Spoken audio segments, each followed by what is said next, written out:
iFi Zen DAC V2 review. The if it ain't broke saying isn't lost on us. But at the same time we realize that in a competitive industry such as hi-fi, making the best even better off your own back isn't necessarily a bad idea. It's what iFi has done with its budget home DAC and headphone amp offering, with the original Zen DAC now making way for a V2 model. The sequel uses the new generation processing chip found in the higher-ranging Neo IDS Diablo DAC headphone amps, delivering double the clock speed and 4 times the memory of the chip inside the original. As well as supporting PCM and DSD files, the Zen DAC V2 is also an MQA decoder this time, as opposed to simply a render, as the original Zen DAC is.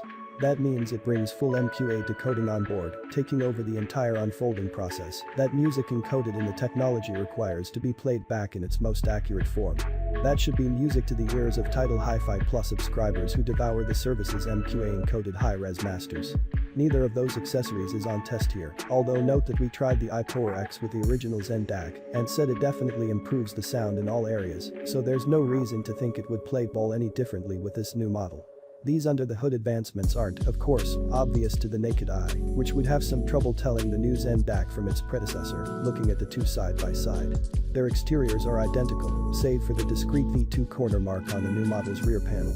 Next to it, as on the V1's panel, is a USB Type-B input and RCA line and 4mm Pentagon balanced outputs. The output of the Zen DAC can be switched between fixed and variable, meaning the iFi can operate as a digital preamp if you so wish. The Pentagon output is quite a niche connection for this level of kit, but it's there if you want it. The same goes for the Pentagon balanced output found on the front panel, which sits alongside the more conventional 3mm unbalanced headphone socket, a trusty volume dial, and buttons for 2 modes. The first, Power Match, is essentially gain adjustment to help accommodate the varying sensitivity of headphones, while True Bass is for boosting the bass presence in a mix.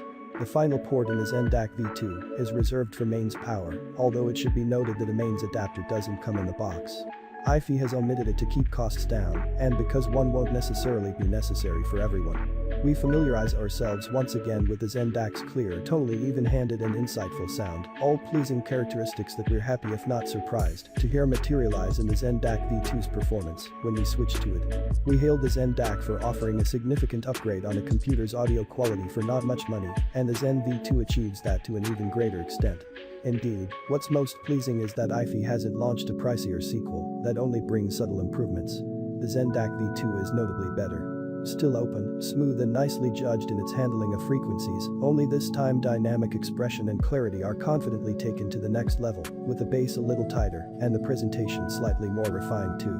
Zen DAC owners with price-compatible headphones may not feel an urge to rush out and upgrade to the V2 unless they can get a decent return on their original. The V2 is, despite peddling performance forward, evolution over revolution, but for newcomers to the company or type of product, iFi is offering a good jump in quality here to keep performance and features best in class.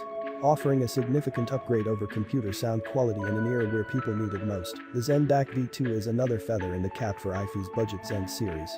Check out the description for more information in latest price.